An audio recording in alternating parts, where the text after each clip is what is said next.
Hi hello ನಮಸ್ಕಾರ. Thanks for watching ನಿಮ್ಮ ನೆಚ್ಚಿನ ಚಾನಲ್ ಟಾಕೀಸ್. ನಾನು ನಿಮ್ಮ ಗುರು.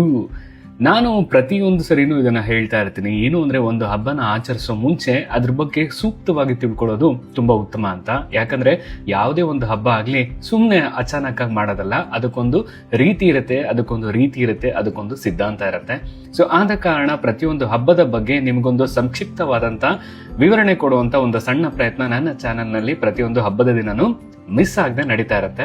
ಸೊ ಇಂದು ರಾಮನವಮಿ. ಎಲ್ಲ ನನ್ನ ವೀಕ್ಷಕರಿಗೆ ರಾಮನವಮಿ ಹಬ್ಬದ ಶುಭಾಶಯಗಳು. ಇವತ್ತು ರಾಮನವಮಿ ಬಗ್ಗೆ ತಿಳ್ಕೊಳ್ಳೋಣ.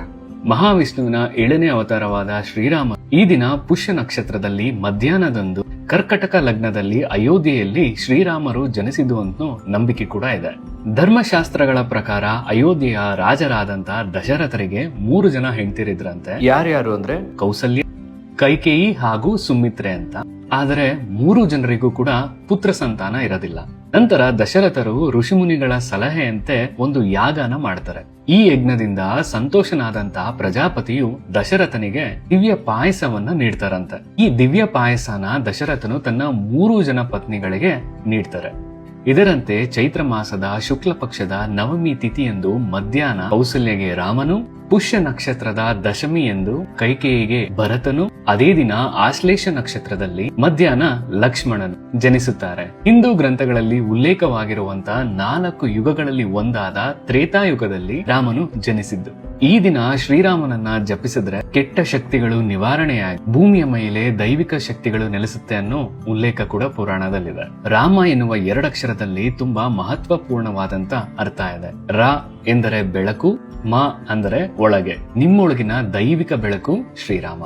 ಕೆಲವೆಡೆ ಪ್ರತಿಪಾದದಿಂದ ನವಮಿವರೆಗೆ 9 ದಿನಗಳ ಭಜನೆ ಮತ್ತು ಕೀರ್ತನೆಗಳು ನಡೆಯುತ್ತೆ. ಕೆಲವು ಭಕ್ತರು ತುಂಬಾ ಕಟ್ಟುನಿಟ್ಟಾದಂತ ಉಪವಾಸ ಕೂಡ ಪಾಲಿಸ್ತಾರೆ. ರಾಮನವಮಿ ಎಂದು ಶ್ರೀರಾಮನ ಜನ್ಮಸ್ಥಳವಾದಂತ ಅಯೋಧ್ಯೆಗೆ ಭೇಟಿ ಕೊಟ್ಟು ಸರಾಯು ನದಿಯಲ್ಲಿ ಮಿಂದು ಶ್ರೀರಾಮನ ದರ್ಶನ ಪಡೆದ್ರೆ ಒಳ್ಳೇದಾಗುತ್ತೆ ಅಂತ ಕೂಡ ಇನ್ನೊಂದಷ್ಟು ವರ್ಗ ಹೇಳುತ್ತೆ. ಪುರಾಣಗಳ ಪ್ರಕಾರ ಈ ದಿನದಂದು ಶ್ರೀರಾಮನಿಗೆ ಬೆಲ್ಲದ ಪಾನಕ, ಮಜ್ಜಿಗೆ ಹಾಗೂ ಹೆಸರುಬೇಳೆ ನೈವೇದ್ಯವನ್ನ ಕೊಟ್ರೆ ಆತ ಸಂತೃಪ್ತನಾಗ್ತಾನೆ ಅಂತ ಕೂಡ ಹೇಳ್ತಾರೆ. ಇದ್ರ ಹಿಂದೆ ವೈಜ್ಞಾನಿಕವಾಗಿ ನೀವು ನೋಡೋದಾದ್ರೂ ಕೂಡ ಪಾನಕ ಅಂದ್ರೆ ಬೆಲ್ಲದ ನೀರು ಮತ್ತು ಕೋಸಂಬರಿ ದೇಹದಲ್ಲಿ ಉತ್ಪನ್ನ ಆಗೋ ತೀವ್ರ ಉಷ್ಣತೆಯನ್ನ ಕಡಿಮೆ ಮಾಡಕ್ಕೂ ಸಹಾಯ ಮಾಡುತ್ತೆ ಹಾಗೂ ಜೀರ್ಣಕ್ರಿಯೆಗೂ ಇದು ಸಹಾಯ ಮಾಡುತ್ತೆ. ಸೊ ಇವಿಷ್ಟು ನಿಟ್ನ ತಲೆಯಲ್ಲಿ ಇಟ್ಕೊಂಡು ಹಬ್ಬನ ಆಚರಿಸಿ.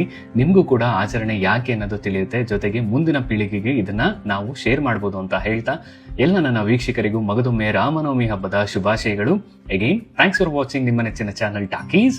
ನಾನು ನಿಮ್ಮ ಗುರು.